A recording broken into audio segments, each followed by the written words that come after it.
Should I do a practice run? Just go. I can edit this out. Go do a I already practice started run without recording. writing down anything. I'll woke stuff. So a line is from point A, which is 3, -8, to point B, which is -1, -16. So a second line is perpendicular to that point, to that line, with a y-intercept of 12. So we need to find out what the x-intercept is. So first we need to know the slope of AB.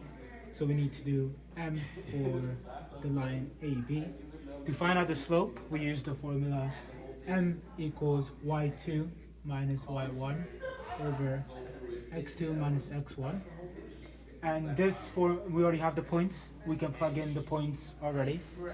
So the points y2 will be here. So y2 is -16 minus y1, which is -8. So minus -8. Always remember the brackets because negative, they matter. And we divide this by x2, which is -1, minus x1, which is 3. So if we simplify this, -16 minus -8 is -16 plus 8, which equals -8. Divided by -1 minus 3 will give you -4. And if you simplify this further, you're going to have the negatives are going to cancel out, because a negative divided by negative gives you a positive, and 8 divided by 4 equals 2.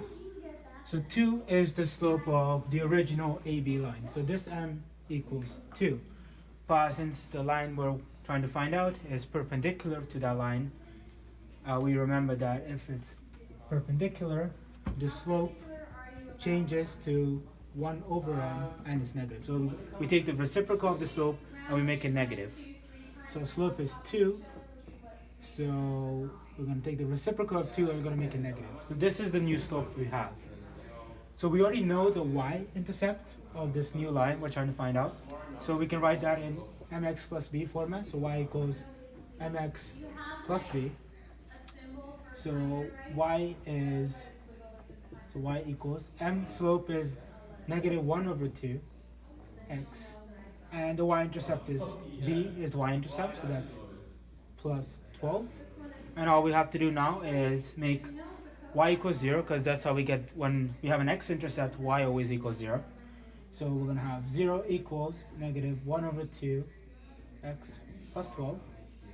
And so we subtract 12 from both sides. So we have -12. Okay. You have -12 equals -1 over 2x. We just subtract the 12 from both sides. Now we're going to get rid of this fraction because we're going to isolate x. So we're going to multiply both sides by 2. So multiply this side by 2 and this side by 2. So you're going to have -24 equals -x. So see the negative, we didn't do anything to the negative yet. And to get rid of the negatives, because we still want to have x by itself, we're going to just multiply both sides by -1. Multiply both sides by -1.